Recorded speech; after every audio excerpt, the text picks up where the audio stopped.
चोरी की वारदात को अंजाम दिया, लेकिन पकड़ा कभी नहीं गया। 31वां चोरी इसे भारी पड़ गया और 32वां चोरी से और ज्यादा भारी पड़ गया। इसने पुलिस को वो इनपुट दिए जिसका इंतजार पुलिस को पिछले 14 वर्षों से था। ऐसा चोर जो मंदिरों में जाकर के सिर्फ नकदी चुराता था, कि गहने जेवर या देवी देवताओं के पास जो गहने जेवर थे उसको नहीं चुराता था। ये मंदिर में जाता था, बकायदा पूजा करता था, प्रणाम करता था देवी देवताओं को, और उसके बाद सिर्फ और सिर्फ दान पेटी में जो कैश होते थे उसे ही चोरी करता था।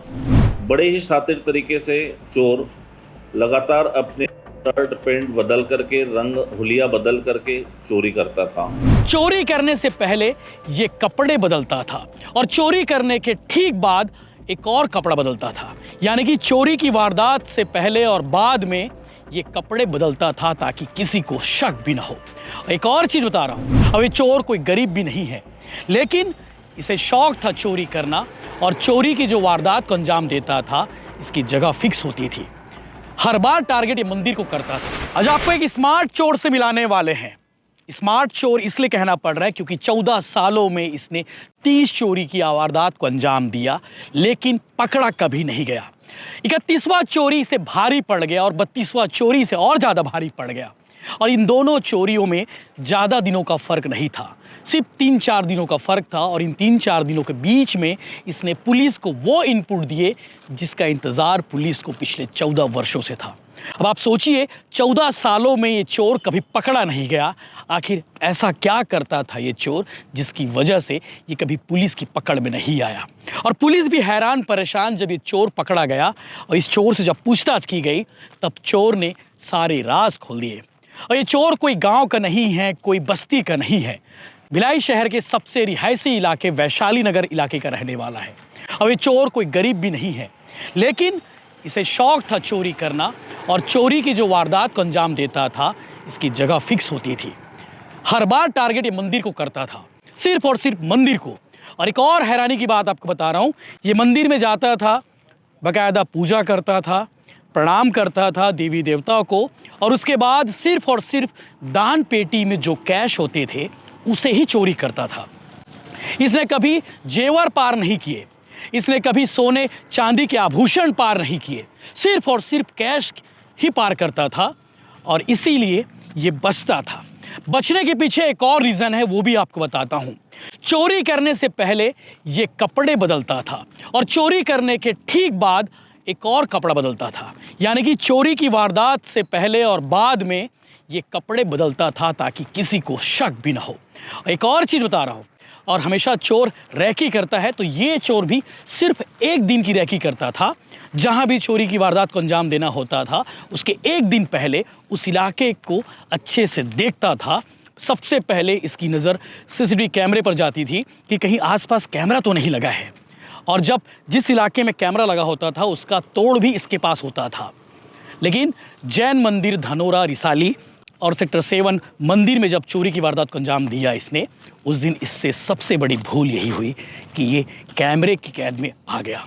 और उसके बाद दुर्ग पुलिस ने लगभग 12 किलोमीटर रेंज तक लगभग 500 से ज़्यादा कैमरे तलाशे। 4 दिनों तक दुर्ग पुलिस की अलग अलग टीमों ने यही काम किया। निवई थाने की पुलिस, सुपेला थाने की पुलिस, वैशाली नगर की पुलिस, भिलाई नगर थाना, भट्टी थाना, ये सभी थानों की पुलिस की टीम थी, और साथ ही साथ क्राइम ब्रांच की स्पेशल टीम जो इस चोर को पकड़ने में लगी हुई थी। जैन मंदिर में जब चोरी की वारदात को अंजाम दिया, वहाँ से दान पेटी से इसने कैश को उड़ा ले गया। उसके बाद दुर्ग पुलिस ने बहुत गंभीरता से इस मामले की जाँच की। दुर्ग पुलिस के कप्तान IPS विजय अग्रवाल इस मामले को बेहद गंभीरता से लिए। उन्होंने कहा कि कुछ तो है जिसकी जांच करनी चाहिए। और वाकई में जब पुलिस ने जांच की, जब इसका खुलासा हुआ, आज दुर्ग पुलिस ने इस मामले को लेकर खुलासा किया। यशवंत उपाध्याय उर्फ राजू इसका नाम है, वैशाली नगर इलाके का रहने वाला है, और 2012 में ये आखिरी बार मारपीट के एक मामले में जेल गया था। सिर्फ 3-4 महीनों में ही इसने चोरी करने की योजना बनाई, और जब जेल से बाहर आया उसके बाद बैक टू बैक चोरी करना शुरू कर दिया। नहीं पकड़े जाने की एक और इसके पीछे वजह है, ये कोई गैंग में चोरी नहीं करता था, बहुत शांत स्वभाव का चोर है। आसपास के लोग भी शक नहीं कर पाएंगे कि ये भी चोरी कर सकता था।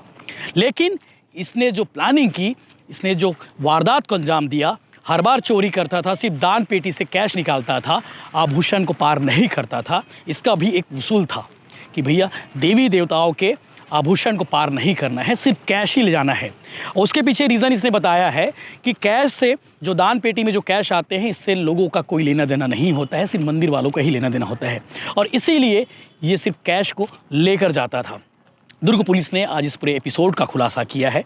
वाकई में सोचिए, 2012 में आखिरी बार दूसरे मामले में पकड़े गया था और उसके बाद इसने 30 चोरी की, लेकिन कभी पकड़ा नहीं गया इन 14 सालों में। और हर बार चोरी की वारदात को अंजाम देने के बाद बहुत आराम से ये बाकी कामों में व्यस्त हो जाता था। आभूषण पार नहीं करने के पीछे एक और बड़ी वजह सामने आई है। जैसा कि ये जानता है, जैसा कि आप लोग भी जानते हैं कि जब आप चोरी करते हो, आभूषण चोर लोग अक्सर ही करते हैं, जब आभूषण चोरी करते हैं तो उसे खपाना पड़ता है। और कई बार चोर जब खपाने के लिए जाते हैं ज्वेलरी के पास में या फिर किसी अन्य जगह पे, तब वो पकड़ा जाता है। और ये भी इसीलिए आभूषण पार नहीं करता था, इसे डर था कि भैया मैं अगर आभूषण पार करता हूँ तो पकड़ा जाऊँगा, और इसीलिए ये कैश चोरी करता था। बड़ा इंटरेस्टिंग चोर है, यशवंत उपाध्याय उर्फ राजू इसका नाम है, वैशाली नगर इलाके का ये रहने वाला है, और आज दुर्ग पुलिस ने इसे गिरफ्तार कर जेल भेज दिया है। आगे आप सुनेंगे एडिशनल एसपी सुखनंदन राठौर और CSP Satyaprakash Tiwari, DSP crime Ajay Singh ने इस एपिसोड को लेकर, इस चोर को लेकर क्या कुछ खुलासा किया है प्रेस कॉन्फ्रेंस में। एक आदतन चोर को पकड़ने में दुर्ग पुलिस को बड़ी सफलता मिली है, और एक ऐसा चोर जो सिर्फ मंदिरों में चोरी करता था और कोई टारगेट नहीं था, ऐसा चोर जो मंदिरों में जाकर के सिर्फ नकदी चुराता था, के गहने जेवर या देवी देवताओं के पास जो गहने जेवर थे उसको नहीं चुराता था, चोरी करने के पहले प्रणाम करता था, बाद में प्रणाम करता था, और पहले उस मंदिर में जाकर के रेकी करता था कि कहाँ से आने जाने के रास्ते हैं, प्रसाद लेने के बहाने सब जगह को घूमता था, और बड़े ही शातिर तरीके से चोर लगातार अपने शर्ट पैंट बदल करके, रंग हुलिया बदल करके चोरी करता था। इस चोर को पकड़ने में दुर्ग पुलिस को बड़ी सफलता मिली है, जिसके विरुद्ध अभी 10 अपराध पंजीबद्ध हैं पूर्व में, और लगभग 30 के आसपास चोरी करना उसने स्वीकार किया है। जैन रिसाली में एक घटना हुई थी पिछले दिन, इसको बहुत ही संवेदनशीलता के साथ लेते हुए वरिष्ठ पुलिस अधीक्षक महोदय ने नेवई क्षेत्र में घटित हुए घटना को लेकर, जब सीसीटीवी फुटेज खंगाले जा रहे थे, तो जब ब्लाइंड चल रहा था, किसी प्रकार की कोई चीज़ें क्लियर नहीं हो रही थी, तो हमारे टीम ने एक ऑब्जर्वेशन किया कि एक गाड़ी में, हर गाड़ी वही है लेकिन उसके सीसीटीवी में उसके जो कपड़े हैं वो चेंज होते जा रहे हैं। इस आधार पर जब उसका ट्रैक पीछा करते गए, त्रिनयन ऐप का उपयोग किया गया, यहाँ पर सीसीटीवी माध्यम बना, सीसीटीवी की बड़ी भूमिका रही, तो ट्रैक करते करते गए तो वैशाली नगर में एक घर के आसपास जाते हुए मिला, और जब एक पुख्ता हुआ कि वो यशवंत उपाध्याय नामक एक व्यक्ति किराए का मकान में रहता है, उसको जब पकड़ करके पूछताछ की गई तो उसके हुलिया मिलान किया सीसीटीवी फुटेज में जो उसी के थे। जब ये स्पष्ट हुआ तो उसने चोरी करना और चोरी की घटना को घटित करना स्वीकार किया, और एक के बाद एक उसने सारे चीज़ जितने जगह चुराए थे उसने बताए।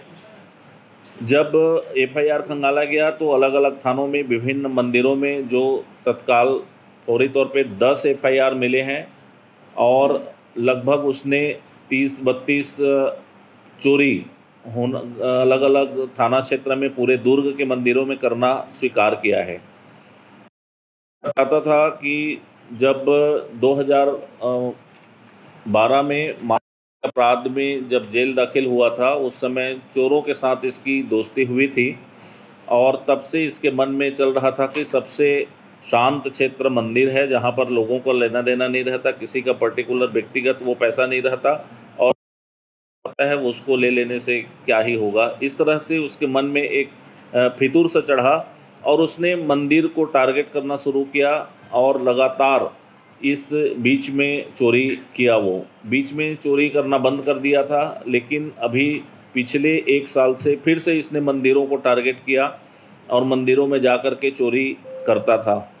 और ये बताया कि चूँकि आभूषण या जेवर थे, इसको अगर चोरी करता तो जा कर के दुकान में इसको बेचना पड़ता, और बेचता तो मैं पकड़ा जाता, इस बात का उसको डर था। इस वजह सिर्फ नकदी चुराता था, उसके सामने सोने चांदी के जेवरात रहते थे उसको वो नहीं ले जाता था, नकदी का उपयोग कर लेता था। इसके पास से लगभग 1200 रुपये के सिक्के, जो मंदिरों के सिक्के थे, वो सिक्के भी अपने पास रखे हुए थे, वो जब्त किया गया है।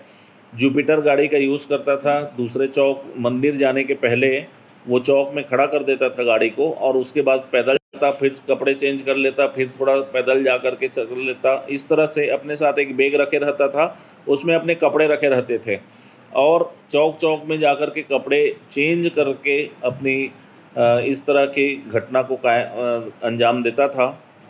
जुपिटर गाड़ी को भी उसका जब्त किया गया है, और पुलिस को एक बड़ी सफलता मिली है, इस चोर को आज रिमांड में पेश कर समक्ष पेश किया जा रहा है। सर, जेल से बाहर आने के बाद, जैसे 2012 में वो जेल में था, तो उसके बाद से अब तक क्या कभी चोरी के मामले में गिरफ्तार हुआ है? ये कभी इसके पूर्व कभी किसी प्रकार के किसी मामले में गिरफ्तार नहीं हुआ है, पहली बार गिरफ्तार हुआ है, और सारे चोरियों को इसने करना स्वीकार किया है। और बहुत जगह के सीसीटीवी फुटेज भी, पुराने रिकॉर्ड्स देखे गए जिसमें 10 एफआईआर अभी सम्मिलित है। हो सकता है और भी जगह के एफआईआर में ये सम्मिलित हो।